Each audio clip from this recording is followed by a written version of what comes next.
Welcome back to new video. আমি Mampi home travel ব্লগে নিয়ে চলে এসেছি আরো একটি নতুন ভিডিও। বন্ধুরা, আজকে আমি আমার ভিডিওর মাধ্যমে তোমাদের একদম কম টাকা খরচা করিয়ে নতুন ভাবে সুসজ্জিত হওয়া মৌসুনী আইল্যান্ড ঘুরিয়ে দেখাবো, একদম নতুন ভাবে। তবে বন্ধুরা, কলকাতা থেকে মাত্র 105 টাকা খরচা করে কিভাবে মৌসুনী আইল্যান্ডে এসে পৌঁছাবে এবং মৌসুনী আইল্যান্ডে পৌঁছে গিয়ে থাকার জন্য কোন ক্যাম্প বেছে নেবে, যেখানে তোমরা কম টাকায় থাকতে তো পারবে কিন্তু খাবার দাবারের বিশাল সম্ভার পাবে। এমনকি মৌসুনী আইল্যান্ড ঘোরার জন্য সঠিক সময় কোনটি এবং যে ক্যাম্পে তোমরা স্টে করবে সেখান থেকে আশেপাশে কোন কোন জায়গাগুলো পায়ে হেঁটে ঘুরে দেখবে, এরকম ছোট্ট ছোট্ট অনেক ইনফরমেশন তুলে ধরবো আমার এই ভিডিওর মাধ্যমে। তাই বন্ধুরা, আশা করছি আজকের এই ভিডিও তোমাদের ভীষণ ভালো লাগবে। আর তাই নতুন বন্ধুদের বলছি, অবশ্যই ওম ট্রাভেল ব্লগ সাবস্ক্রাইব করে এবং হাইপ করে আমার পাশে থাকবে। চলো তাহলে বন্ধুরা, আজকের ভিডিও এখান থেকে শুরু করা যাক।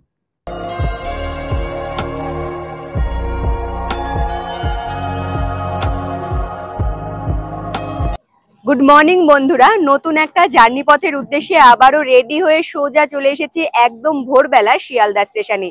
ঘড়ির কাঁটায় এখন বাজে ভোর 5টা 5 আর দাঁড়িয়ে রয়েছি আমি শিয়ালদা স্টেশনের উত্তর শাখার একদম ঠিক সামনে। শিয়ালদা স্টেশন থেকে আজকে ভোরবেলা আমি 5টা 20-তে ধরবো নামখানা লোকাল ট্রেন। তবে বন্ধুরা, নামখানা লোকাল ট্রেনগুলো কিন্তু শিয়ালদা স্টেশনের সাউথ ইস্টার্ন মানে দক্ষিণ শাখা থেকে ছাড়ে, তাই উত্তর শাখা থেকে সোজা এবারে দক্ষিণ শাখার দিকে রওনা দেবো। শিয়ালদা রেলওয়ে স্টেশন কতটা ব্যস্ততম রেলওয়ে স্টেশন সেটা ভোরবেলার এই দৃশ্য দেখলে পরেই বোঝা যায়।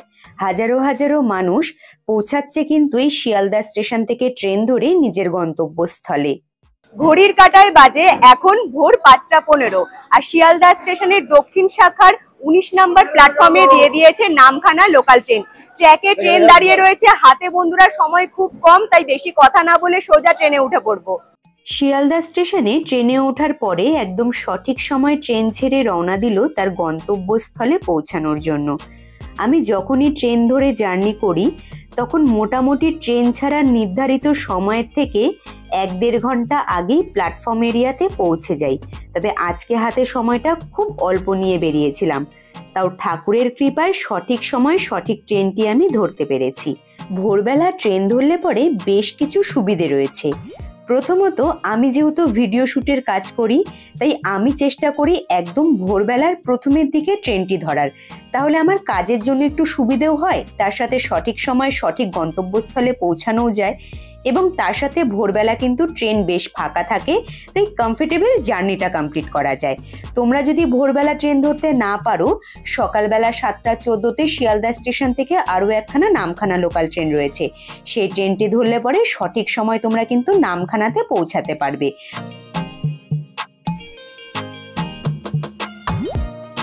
ফাইনালি 108 কিলোমিটার রাস্তা অতিক্রম করে সঠিক সময় সকাল 8টার সময় আমি পৌঁছে গিয়েছি নামখানা স্টেশনে। এটাই কিন্তু ট্রেনটির লাস্ট স্টপেজ। আর নেমেছি আমি ট্রেন থেকে নামখানা স্টেশনের 1 নম্বর প্ল্যাটফর্মে। শিয়ালদা স্টেশন থেকে নামখানা আসছে আমার কিন্তু মাথা পিছু ট্রেন ভাড়া লাগলো মাত্র 25 টাকা করে। 1 নম্বর প্ল্যাটফর্ম দিয়ে এবারে সামনের দিকে বেরিয়ে যাব একদম মেন গেটের কাছে। নামখানা স্টেশন থেকে আমি কিন্তু এর আগে বহুবার অনেক জায়গাতে গিয়েছি। যতবারই আসি নামখানা স্টেশন চত্বরের বাইরের দিকের এরিয়াটা এত সুন্দর টিপটপ সাজানো যে আমার বেশ ভালো লাগে দেখতে। নামখানা স্টেশন চত্বরের মেন গেট থেকে আমি কিন্তু সামনের দিকে চলে এসেছি, যেখানে রয়েছে একটি টোটো স্ট্যান্ড। তবে বন্ধুরা, এখন আমাকে নামখানা স্টেশন চত্বর থেকে বাইরের দিকে বেরিয়ে যেতে হবে সবার প্রথমে পাতিবুনিয়া ঘাটে। এসে আমি কথা বললাম টোটো স্ট্যান্ডে, তারা বললো কিন্তু গাড়ি রিজার্ভ করতে হবে। এবারে তোমরা যদি একটি টোটো রিজার্ভ করো তাহলে কিন্তু তোমাদের পুরো টোটোতে ভাড়া লাগবে 200 থেকে 250 টাকার মতো। তবে আমি টোটো রিজার্ভ করে যাব না, কিভাবে কেটে কেটে আমি পাতিবুনিয়া ঘাটের কাছে পৌঁছাচ্ছি আমার সাথে থাকলে পরে তোমরা জানতে পারবে।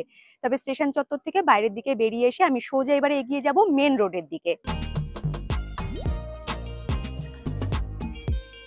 নামখানা স্টেশন চত্বরের সামনে থেকে সোজা রাস্তা ধরে মাত্র 2 মিনিটের হাঁটা পথে আমি চলে এসেছি কিন্তু একদম মেন রোডে। মেন রোডের ওপরে আসলে পরে তোমরা কিন্তু লাইন দিয়ে দেখতে পারবে অটো স্ট্যান্ড। এই অটো স্ট্যান্ড থেকে এবারে আমি মাথা পিছু 30 টাকা ভাড়া দিয়ে সবার প্রথমে পৌঁছাবো 10 মাইলে। নামখানা স্টেশন চত্বরের সামনে যেমন তোমরা শুধু টোটোর ব্যবস্থা পাবে, এই মেন রোডের কাছে চলে আসলে পরে বাস, অটো, টোটো তিনটেরই সুবিধে পেয়ে যাবে। অটোতে বসে আমাকে কিন্তু 2-4 মিনিট অপেক্ষা করতে হয়েছিল। পুরো প্যাসেঞ্জার ফুল হয়েছিল অটোতে, তারপরে স্ট্যান্ড থেকে অটো ছেড়েছিল। এখন রয়েছি আমি হাতানিয়া দোয়ানিয়া ব্রিজের ওপরে। এদিকে দেখো, ব্রিজের ওপরে ওঠার পর থেকে অঝোরে বৃষ্টি পড়তে শুরু হয়ে গিয়েছে, কিন্তু নামখানা স্টেশন চত্বরের সামনে 1 ফোঁটাও বৃষ্টি হয়নি। তবে দেখলাম ভাসা মেঘের বৃষ্টি হচ্ছে, জায়গায় জায়গায় খুব বৃষ্টি হয়েছে, কিন্তু কোনো জায়গাতে 1 ফোঁটাও বৃষ্টি পড়েনি। তবে আকাশটা কিন্তু দেখো পুরো গুমোট হয়ে রয়েছে।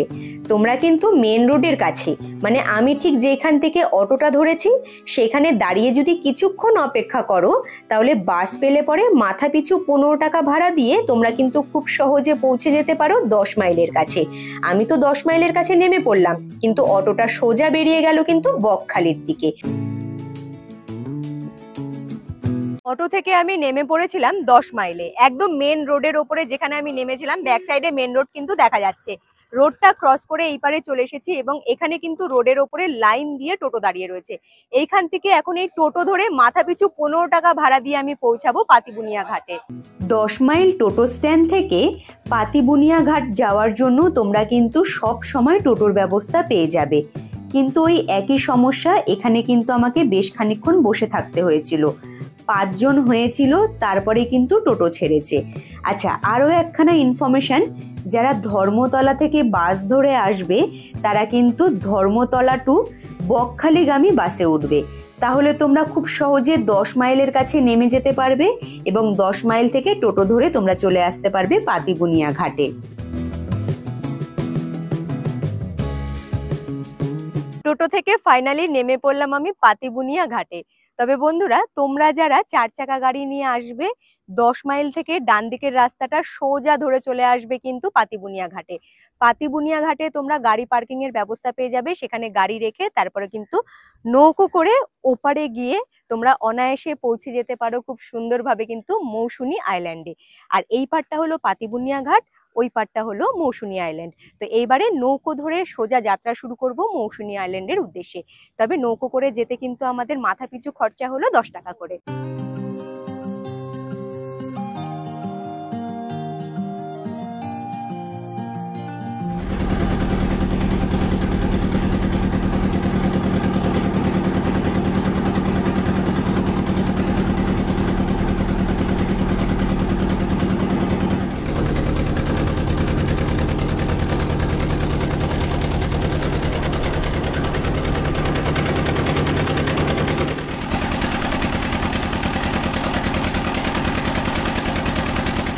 মৌসুনী দ্বীপে পৌঁছানোর জন্য সব থেকে বেস্ট পার্ট আমার কাছে নৌকো করে এপার থেকে ওপারে যাওয়া। পাতিবুনিয়া ঘাট থেকে তোমরা সব সময় কিন্তু নৌকোর ব্যবস্থা পাবে, আর এইখানে এমন কোনো ব্যাপার নেই যে নৌকো ভরবে তারপরেই ছাড়বে, 2-3 জন হলেই নৌকো ছেড়ে দেবে। নৌকো থেকে নেমে পড়েছি আমি মৌসুনী দ্বীপে, তারপরে চলে এলাম আমি টোটো স্ট্যান্ডে। টোটো স্ট্যান্ড থেকে এইবারে আমি মাথা পিছু 25 টাকা ভাড়া দিয়ে আমাদের ক্যাম্পের দিকে রওনা দেব। টোটোতে এখানে কিন্তু আবার সেম ব্যাপার, যতক্ষণ না 5 জন হবে ততক্ষণ টোটো ছাড়বে না। আগে থেকেই 2 জন বসেছিল, আমি আর সৌরভ 2 জন, মানে 4 জন হচ্ছি। টোটো ড্রাইভার দাদা একজনের জন্য বসেছিল, তো তখন নিজেই বলল যে তোমরা যদি দুটো বাচ্চাকে মিলিয়ে একটা ভাড়া আমাকে দিয়ে দাও এক্সট্রা, তাহলে আমি কিন্তু টোটো ছেড়ে দেব। তাতে আমি রাজি হয়েছিলাম, আর মাথা পিছু 25 টাকা ভাড়া দিয়ে তখন শেয়ারেই আমি চলে গিয়েছিলাম ক্যাম্পে। তোমরা চাইলে টোটো স্ট্যান্ড থেকে টোটো রিজার্ভ করতে পারো, তাহলে কিন্তু খরচা পড়বে 125 টাকার মতো। শেয়ারে গেলে পরে কত টাকা খরচা হতে পারে, গাড়ি রিজার্ভ করলে পরে কত টাকা খরচা হতে পারে, মোটামুটি সবকিছুই কিন্তু তুলে ধরছি, যাতে তোমাদের বুঝতে সুবিধে হয় যে মৌসুনী আইল্যান্ড ঘুরতে কত টাকা খরচা হতে পারে। ফাইনালি টোটো থেকে নেমে চলে এলাম আজকে আমার রাতের আস্তানায়। মৌসুনী দ্বীপে এসে বন্ধুরা আজকে আমি নাইট স্টে করব আলাফিয়া ক্যাম্পে। এই হলো প্রবেশদ্বার। প্রবেশদ্বারটা কিন্তু বেশ সুন্দর, এখানে আলাফিয়া লেখা রয়েছে আমাদেরকে স্বাগত জানানোর জন্য। তবে মৌসুনী দ্বীপে ঘুরতে এসে আমি কিন্তু এর আগেও আলাফিয়া ক্যাম্পে স্টে করেছিলাম। কেন স্টে করেছিলাম, এখানকার সমস্ত কিছু সুবিধাগুলো আমি কিন্তু আমার ভিডিওর মাধ্যমে তুলে ধরবো। আশা করছি তোমাদের ভীষণ ভালো লাগবে। চলো তাহলে এবারে এন্ট্রি করা যাক।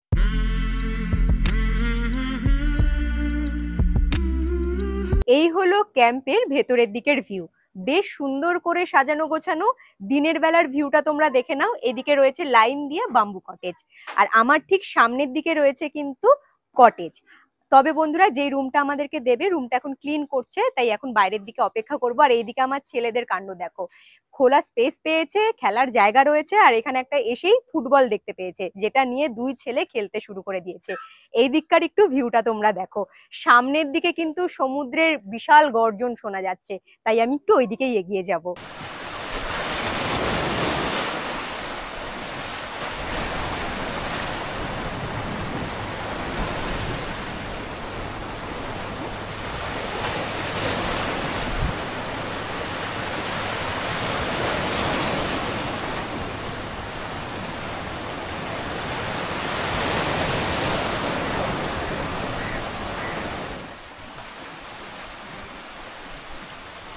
ক্যাম্পের সাথে লাগোয়া বিশাল ব্যবস্থা, যেখানে দাঁড়িয়ে তোমরা সমুদ্র সৈকতের দারুণ ভিউ পাবে বন্ধুরা। সামনের দিকের দৃশ্য অসাধারণ লাগছে। আর এখানে কত সুন্দর একখানা স্পেস রয়েছে, যেখানে দাঁড়িয়ে সমুদ্রের উত্তাল রূপ তোমরা দেখতে পারবে। আর আওয়াজটা শুনতে পারছো, মানে সমুদ্রের বিশাল গর্জন রয়েছে এখন। দারুণ ভিউ, সামনের দিকে ছোট ছোট নৌকাগুলো দেখো, কি দারুণ লাগছে।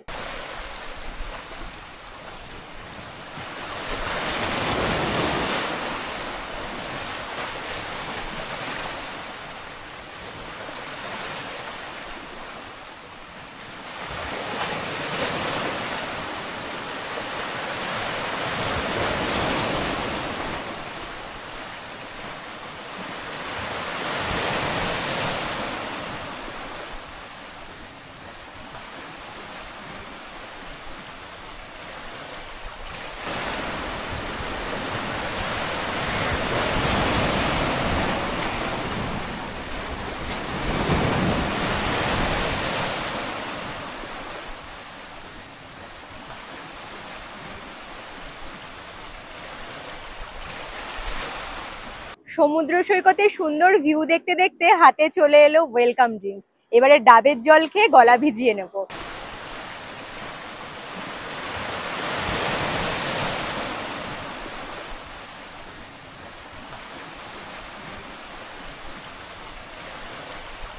এই হলো আলাফিয়া ক্যাম্পের পুরো চারিদিকের ভিউ, যেখানে রয়েছে বাম্বু কটেজ, কটেজ, বসার জন্য দারুণ ব্যবস্থা এবং রয়েছে ডাইনিং প্লেস এবং সুন্দর সুন্দর গাছগাছালি দিয়ে পুরো ক্যাম্পটা কিন্তু দারুণ করে সাজানো, যেখানে পুরো ক্যাম্পটাই সিসিটিভির আওতায় রয়েছে, তাই নিজেদেরকে ভীষণ সেফ ফিল করতে পারবে।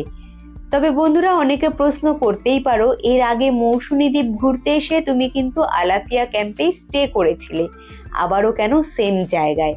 বন্ধুরা, প্রথমবার যখন এসেছিলাম তখনই দেখেছিলাম এখানকার ব্যবস্থা, ম্যানেজমেন্ট, ডিসিপ্লিন এবং স্টাফদের ব্যবহার ভীষণ ভালো, তাই আবারও কিন্তু চোখ বন্ধ করে সেকেন্ড টাইম চলে এলাম আলাফিয়া ক্যাম্পে। তোমরা যারা বাইক নিয়ে মৌসুমী আইল্যান্ড ঘুরতে আসবে, তারা কিন্তু আলাফিয়া ক্যাম্পের ভেতরে খুব সুন্দর গাড়ি পার্কিং এর ব্যবস্থাও পেয়ে যাবে।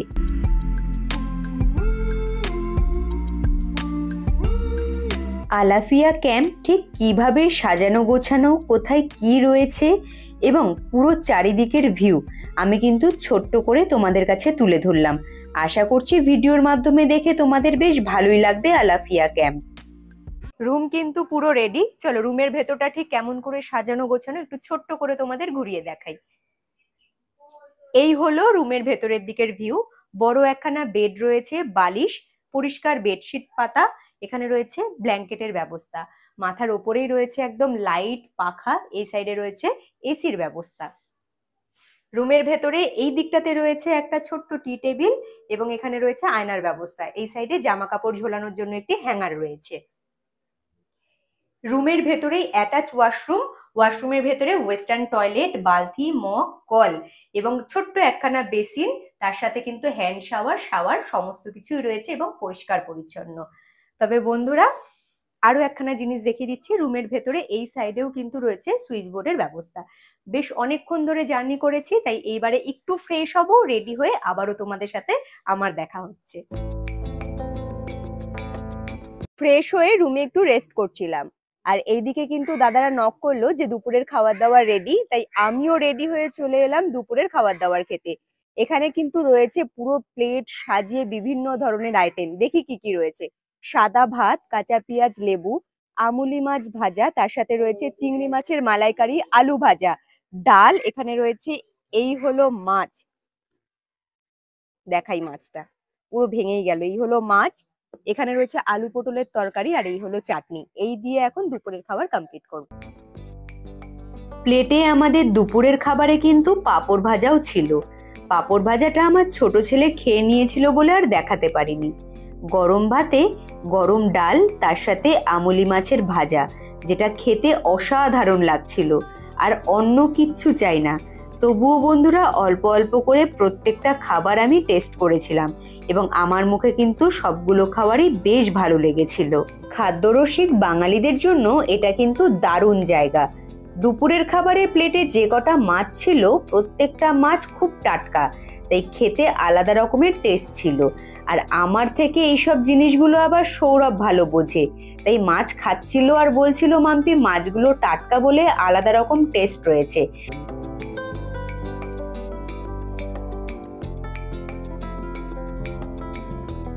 আলাফিয়া ক্যাম্পে তোমরা কিন্তু কটেজের ব্যবস্থাও পাবে, যেটা এইখান থেকে দেখা যাচ্ছে। তাছাড়াও কিন্তু তোমরা পরপর এখানে খুব সুন্দর টেন্টেরও ব্যবস্থা পাবে। তোমরা ঠিক এইখান থেকে কিন্তু সমুদ্র সৈকতের ভিউ খুব সুন্দরভাবে পাবে। তাছাড়াও বন্ধুরা দেখো, এক সাইডে দেখা যাচ্ছে পুরো আলাফিয়া ক্যাম্প, এক সাইডে দেখা যাচ্ছে পুরো সমুদ্র সৈকত, আর এই হলো থাকার ব্যবস্থা। তবে টেন্টে থাকলে পরে তোমাদের কিন্তু কমন ওয়াশরুমটা ব্যবহার করতে হবে, যেটা কটেজের পাশেই রয়েছে।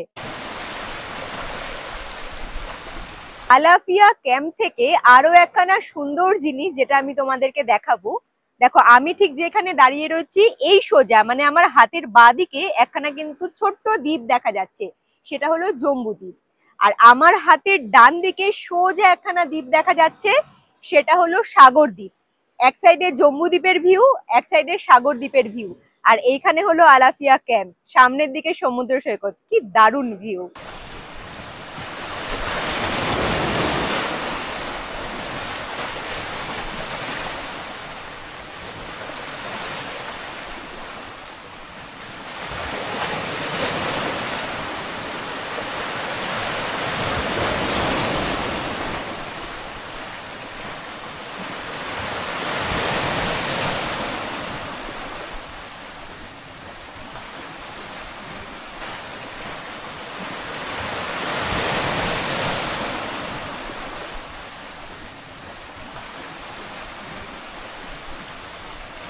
আলাফিয়া ক্যাম্পে থাকলে পরে তোমরা তো এই জায়গাটা সুন্দরভাবে ঘুরে দেখবেই। তবে বন্ধুরা, আলাফিয়া ক্যাম্পের ঠিক কাছেই কিন্তু খুব সুন্দর একখানা সাইট সিন রয়েছে, বলতে পারো মৌসুনী দ্বীপের একটা সাইট সিন, যেটা আলাফিয়া ক্যাম্প থেকে কিন্তু পায়ে হেঁটেই পৌঁছানো যায়। তবে সেই জায়গাটা আরো সুন্দর, ম্যানগ্রোভ অরণ্য রয়েছে, দেখার মতো অনেক কিছু রয়েছে। তবে সেই জায়গাটার ভিউ কেমন সেটা দেখার জন্য আমার সাথে কিন্তু থাকতে হবে। তাই এখন সোজা আলাফিয়া ক্যাম্প থেকে পায়ে হেঁটে আমাদের গন্তব্যস্থলের দিকে রওনা দেবো।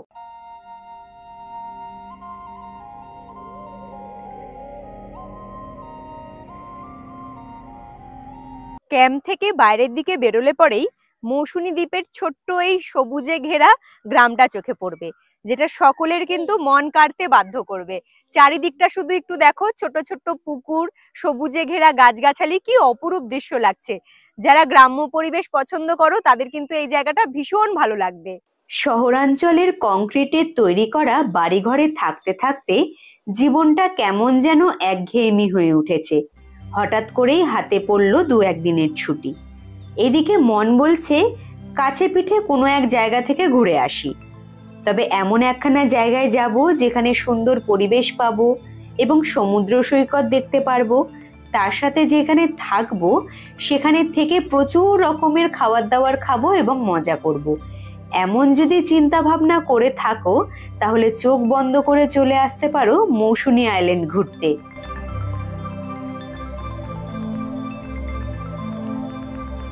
হাঁটা পথে চলেই এলাম আমি ম্যানগ্রোভ অরণ্যটা দেখতে। আর এইখানে কিন্তু পুরো যেরকম সুন্দরবনের ভিউ, তেমনি কিন্তু গাছগাছালিগুলো রয়েছে সারিবদ্ধভাবে। কি দারুণ লাগছে এদিকে। আর কিছু দেখো, এই ধরনের গাছগুলো, এই সব গাছের সামনে ফটোশুট করলে পরে যা আসে ছবিগুলো, বন্ধুরা কি বলবো। এইখানে যে দাঁড়িয়ে রয়েছে ঠিক উল্টো দিকের এরিয়াটা একদম দেখা যাচ্ছে কিন্তু বকখালি, পুরো বকখালি দেখা যাচ্ছে। আর এখানকার লোকাল কিছু বাচ্চা যারা কিন্তু পুরো বালি খুঁড়ে খুঁড়ে কিছু একটা খুঁজছে, দেখতে বেশ ভালো লাগছে। তবে বন্ধুরা ভাষা মেঘে বৃষ্টি হচ্ছে তো আকাশের কালারটাও তেমনি দারুণ, আর ওয়েদারটাও কিন্তু খুব সুন্দর হয়ে গিয়েছে। মৌসুনী দ্বীপ একটি নির্জন, সবুজ এবং সুন্দর সৈকতযুক্ত দ্বীপ। এইখান থেকে তোমরা বন্ধুরা নৌকা ভ্রমণও করতে পারো। একসাথে অনেকজন থাকলে পরে সেটা শেয়ারে অল্প খরচায় হয়ে যাবে। আর যদি তোমরা অল্প সংখ্যক মানুষজন থাকো, মিনিমাম 2-3 জন, তাহলে কিন্তু একটি নৌকো রিজার্ভ করে জলপথে ভ্রমণ করতে পারো। আমার যা মনে হলো, অ্যাডভেঞ্চার প্রেমী ও প্রকৃতি প্রেমী দু ধরনের মানুষের কাছে কিন্তু ভীষণ ভালো লাগবে মৌসুনী দ্বীপ। মৌসুনী দ্বীপটি পশ্চিমবঙ্গের দক্ষিণ 24 পরগনা জেলায় সুন্দরবনের গাঙ্গেয় বদ্বীপের অংশ হিসেবে বঙ্গোপসাগরের উপকূলে অবস্থিত। এখানে দ্বীপটি কিন্তু ঘন সবুজ এবং কৃষি জমিতে পরিপূর্ণ। 3 দিকে রয়েছে চেনাই নদী, আর একদিকে সাগরের মোহনা। এখানকার মানুষের প্রধান জীবিকাই হলো মাছ ধরা।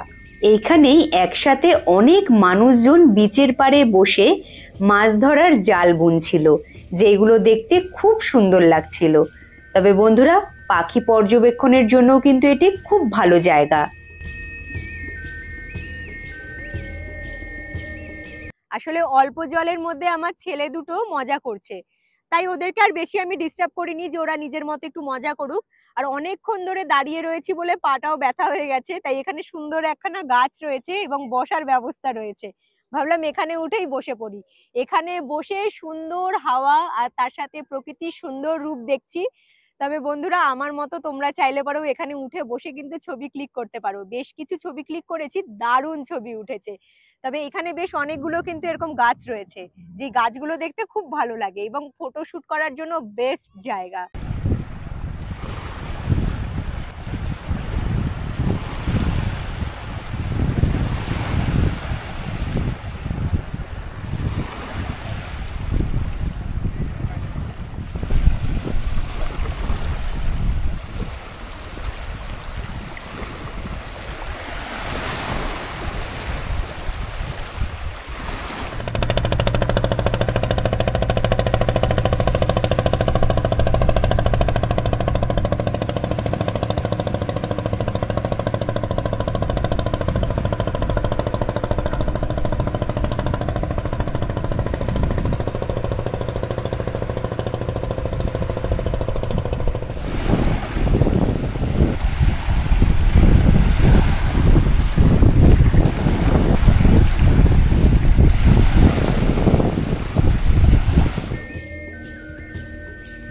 বেশ অনেকক্ষণ ধরে কিন্তু এখানে সময় কাটালাম।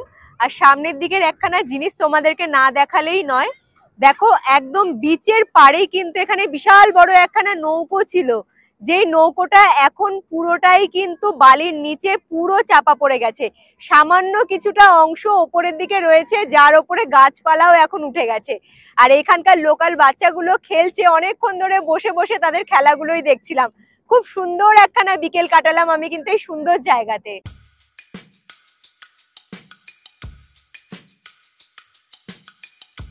ম্যানগ্রোভ থেকে ঘুরে এসে সোজা আমি নেমে পড়েছি আমাদের ক্যাম্পের সামনে যে সমুদ্র সৈকতটা রয়েছে সেইখানে। চারিদিকের ভিউ দেখো। অনেকেই বলে যে মৌসুনী আইল্যান্ডে আসলে পরে প্রচুর কাদা, জলে নামা যায় না। কোথায় কাদা বন্ধুরা, দেখো এইদিকের একটু ভিউটা। কত মানুষজন এসে এই বিকেলের সময়ও কিন্তু জলে নেমে স্নান করছে, মজা করছে। তাহলে মিথ্যে কথা কিছু বললাম কি? বন্ধুরা, তোমরা আসো আমাকে বিশ্বাস করে। আর আমি কিন্তু ভরা বর্ষাতে এসেছি। যা সুন্দর ভিউ বন্ধুরা, কি বলবো। জল এখন কিন্তু পুরো উত্তাল। আর এই দিকে দেখো সূর্য অস্ত যাচ্ছে, দারুণ লাগছে দেখতে।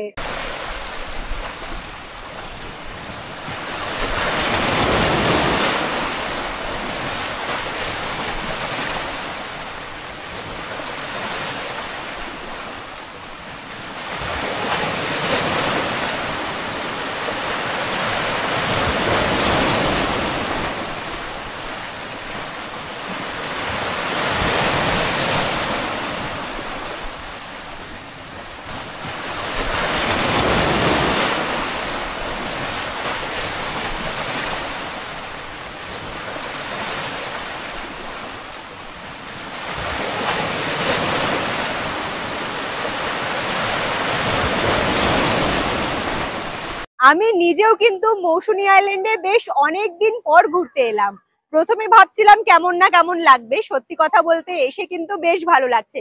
কারণ আসলে জায়গাটা বেশ জমজমাট হয়ে উঠেছে, তো টুরিস্টের সংখ্যা বেশ ভালো। তার সাথে বিচের পাড়ে বড়দের সাথে ছোটরাও কিন্তু ফুটবল খেলাতে মত্ত। এইদিকে দেখো নৌকো করে মাছ ধরতে যাচ্ছে গভীর সমুদ্রে। এইসব জিনিসগুলো কিন্তু মৌসুমী আইল্যান্ডে আসলে পরে দেখা যায় বন্ধুরা, যেইগুলো দেখতে আশা করছি আমার মতো তোমরাও ভীষণ পছন্দ করবে।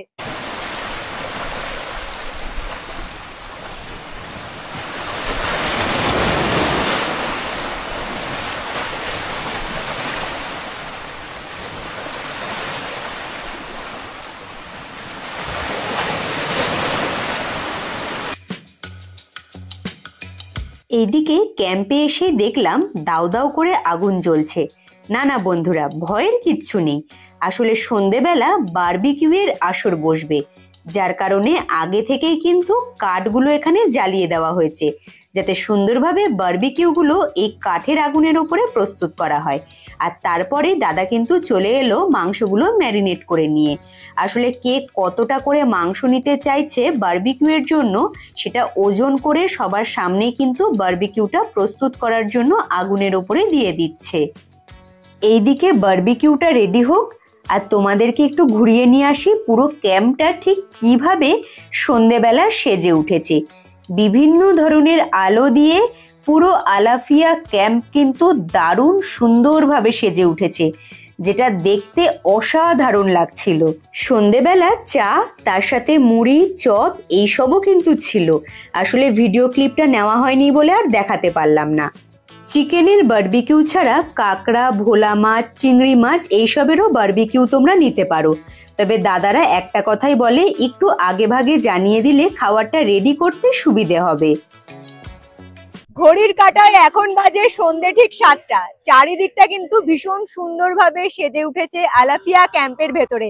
আশেপাশে যে কটা ক্যাম্প রয়েছে প্রত্যেকটা ক্যাম্পে বিশাল জোরে গান বাজছে। আমাদের ক্যাম্পেও কিন্তু গান বাজছিল, তবে কিছুক্ষণের জন্য গানটা বললাম একটু স্টপ করতে বন্ধুরা, তাই আমাকে ভীষণ জোরে জোরে কথা বলতে হচ্ছে। এইদিকে কিন্তু পুরো রেডি বারবিকিউ, চিকেন বারবিকিউ আমি অর্ডার করেছিলাম, আগে থেকেই আমার ছেলে বসে রয়েছে খাবারের জন্য। তবে চারিদিকে কিন্তু প্রত্যেকে বারবিকিউ নিয়ে নিজেদের মতো করে মজা করছে, খাওয়া দাওয়ার খাচ্ছে। এবারে চিকেন বারবিকিউটা টেস্ট করে দেখবো খেতে কেমন হয়েছে। আচ্ছা, আরো একখানা জিনিস দেখাবো। এখানে কিন্তু ভোলা মাছের বারবিকিউটা হচ্ছে, এটা আমি অর্ডার করিনি, হয়তো কোনো গেস্ট অর্ডার করেছে, যার জন্য সুন্দর করে রেডি করা হচ্ছে। চলো চিকেন বারবিকিউটা টেস্ট করা যাক। আমার দুই ছেলে ভাত খেতে যতটা না পছন্দ করে, তার থেকে 4 ডবল বেশি পছন্দ করে চিকেন পকোড়া, চিকেনের বারবিকিউ খেতে। আর এইদিকে আমার ছোট ছেলে বারবার করে বলছে, তোমার কাজ হয়েছে, এইবারে খেতে পারবো। মানে ও জানে আমি যেহেতু ভিডিও শুট করছি, তাই আগে কিন্তু প্লেটের মধ্যে হাত দেয়নি। খাবারটা খেয়ে বলছে খুব সুন্দর হয়েছে, দেখবে হাত দিয়ে দেখাচ্ছে। তবে বন্ধুরা সত্যি কথাই, চিকেনের বারবিকিউটা কিন্তু ভীষণ সুন্দর বানিয়েছিল। বাইরের দিকটা বেশ সুন্দর ক্রিস্পি এবং ভেতরে একটা জুসি ভাব ছিল, যার জন্য আমার খেতে দারুণ লেগেছিল। চিকেন বারবিকিউ খেয়ে এদিকে চলে এলাম দোল খেতে। আমার ছোট ছেলে বেশ অনেকক্ষণ ধরে বায়না করছিল, একা দোলনাতে বসতে ভয় পাচ্ছিল বলে ওকে আমার কোলে বসিয়ে নিয়ে দোল খাচ্ছিলাম। আর তারপরে হঠাৎ করে আমার বড় ছেলে এসে বলল যে আমি দোল খাবো না। এইদিকে ওমকে দোল দিচ্ছি আর দাদাগুলো নাচ দেখছি। সন্ধে থেকে যেহেতু গান বাজনা শুরু হয়ে যায়, তাই সকলেই নিজেদের মতো মজা করে। আর এইদিকে এই দুটো দাদা সন্ধে থেকে শুরু করে রাত্রি পর্যন্ত কন্টিনিউ নাচানাচি করেছে। ভীষণ ভালো মনের মানুষ। পরে বসে আমরা গল্পও করেছিলাম। এদিকে আমার দুই ছেলে বলছে মা খিদে পেয়েছে, তাই সোজা চলে এসেছিলাম আমি খাবারের টেবিলে। তবে বন্ধুরা যেহেতু চারিদিকে গান বাজনা বাজছিল, তাই আমি আর কথা বলে ব্লগিং করিনি, কারণ বারবার করে ভিডিও শুটের জন্য আমি কাউকে বলতে পারি না যে তোমরা গানটা বন্ধ করে দাও, এটা আমার উচিত হতো না। রাতের খাবারে ছিল রুটি, মাছের মাথা দিয়ে একখানা সবজি, তার সাথে চিকেন, আর দেখো আরো একখানা বাটিতে কিন্তু মাটন রয়েছে। মাটনটা আমি এক্সট্রা ভাবে সৌরভের জন্য অর্ডার করেছিলাম। তাছাড়াও দুপুরবেলা যখন তোমরা খাবার খাবে, তখন কিন্তু স্টাফ দাদারা জিজ্ঞেস করে নেবে রাতের খাবারে রুটি খেতে চাইছো না ভাত খেতে চাইছো, তোমরা যেটা বলবে সেটাই বানিয়ে দেবে। খাবার দাবার খেয়ে ঘুমিয়ে পড়েছিলাম। গুড মর্নিং বন্ধুরা, নেক্সট ডে সকাল সকাল পুরো রেডি হয়ে গিয়েছি। কাল রাতে সকলেই কিন্তু একসাথে ফাটিয়ে মজা করেছে, তাই আজকে ঘুম থেকে উঠতেও আমার একটু লেট হয়ে গেল। তো ঘুম থেকে উঠে পুরো ফ্রেশ হয়ে রেডি হয়ে গিয়েছি। এদিকে স্টাফ দাদাও বললো যে সকালের জল খাবার পুরো রেডি, টেবিলে খাবার দাবার রেখে দিয়েছে। দেখি সকালের জল খাবারে কি কি রয়েছে।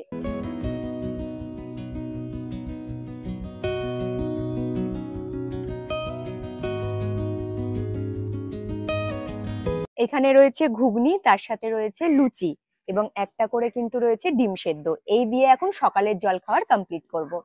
ঘুম থেকে ওঠার সাথে সাথেই পেয়েছিলাম বেড টি, তার সাথে বিস্কুট।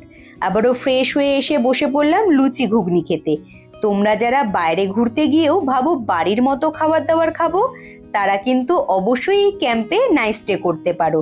আর লুচি ঘুগনি কিন্তু আমার বেশ ভালো লেগেছিল। আলাফিয়া ক্যাম্পের আরো একখানা পোর্শন, যেটা আলাফিয়া ক্যাম্পের একদম ঠিক পাশে রয়েছে। কালকে দেখাতে পারিনি বলে আজকে ছোট্ট করে একটু ঘুরিয়ে দেখাচ্ছি। এখানে কিন্তু ভীষণ সুন্দর কটেজের ব্যবস্থা রয়েছে এবং চারিদিকটা খুব সুন্দরভাবে গাছগাছালি দিয়ে সাজানো। তোমরা যারা কাপেলরা নিজের প্রিয় মানুষের সাথে সুন্দরভাবে সময় কাটাতে চাইছো একদম নিরিবিলিতে, কিংবা যারা ফ্যামিলি নিয়ে একদম ফাঁকা জায়গায় থাকতে চাইছো, এরকম সুন্দর পরিবেশের মধ্যে তোমরা কিন্তু রুম নিয়ে থাকতে পারো। তাছাড়াও বন্ধুরা দেখো, এই সাইডেও কিন্তু পর পর অনেকগুলো কটেজের ব্যবস্থা এবং আমার ঠিক সামনের দিকে এই দিকেও কিন্তু অনেকগুলো কটেজের ব্যবস্থা রয়েছে। এবং তোমরা যারা এখানে থাকবে তারা হয়তো ভাবছো সমুদ্র সৈকত কিভাবে দেখবে। চলে এসো, এই যে এই পাশে রয়েছে সিঁড়ির ব্যবস্থা। সিঁড়ি ধরে ওপরের দিকে গেলে পরে দারুণ সুন্দর ভিউ পাওয়া যায়। চলো তোমাদেরকে দেখিয়ে নিয়ে আসি।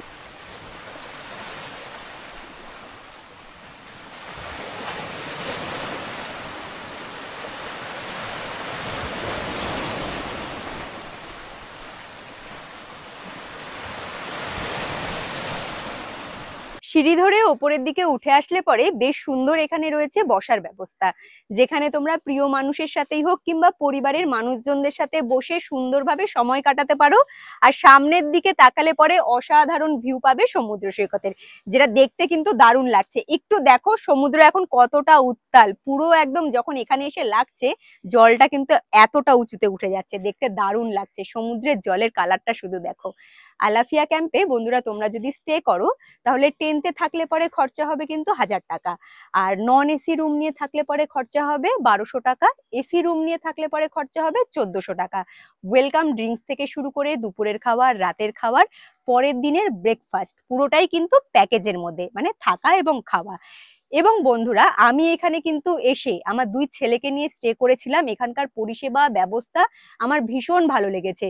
যারা আমাকে ফলো করে, আমার দেখানো ভিডিওগুলো ফলো করে বিভিন্ন জায়গায় ঘুরতে যাও, তারা কিন্তু একবার মৌসুমী আইল্যান্ডে ঘুরতে এসে এই আলাফিয়া ক্যাম্পে স্টে করতে পারো। তোমাদেরও কিন্তু ভীষণ ভালো লাগবে। এবং পুরো ক্যাম্পটা কিন্তু সিসিটিভির আওতায় রয়েছে, তাই এখানে কিন্তু কোনো রকম সমস্যার মুখে তোমরা পড়বে না, এতটুকুনি তোমরা আমাকে বিশ্বাস করতে পারো। আচ্ছা, যদি তোমরা আলাফিয়া ক্যাম্পে স্টে করো তাহলে আগে থেকে যদি তোমরা এখানে কটেজগুলো বুক করতে যাও বা কথা বলতে চাও, কোন নাম্বারে যোগাযোগ করবে সেই কন্ট্যাক্ট নাম্বারটা কিন্তু ভিডিও স্ক্রিনে পেয়ে যাবে, সেখান থেকে তোমরা নাম্বারটা বের করে নিতে পারো। আর তাছাড়াও বন্ধুরা আজকের মৌসুমী আইল্যান্ডের এই ভিডিওটি তোমাদের কেমন লাগলো তোমরা অবশ্যই কিন্তু আমাকে কমেন্ট করে জানাবে। ভালো লাগলে পরে লাইক করে দেবে। আর নতুন বন্ধুরা যারা ভিডিওগুলো দেখছো কিন্তু এখনো পর্যন্ত ওম ট্রাভেল ব্লগ সাবস্ক্রাইব করোনি, তারা কিন্তু চটজলদি করে ওম ট্রাভেল ব্লগ সাবস্ক্রাইব করে হাইপ করে আমার পাশে থাকতে পারো এরকম সুন্দর সুন্দর ভিডিওগুলো দেখার জন্য। আর যে সকল বন্ধুরা চ্যানেলটি সাবস্ক্রাইব করে আমার পাশে রয়েছে তাদের অসংখ্য ধন্যবাদ। তারা এইভাবেই আমাকে সাপোর্ট করো, আমার পাশে থেকো। আজকের মতো তাহলে টাটা, দেখা হচ্ছে তোমাদের সাথে নেক্সট ভিডিওতে। তোমরা ভালো থেকো, সুস্থ থেকো, টাটা।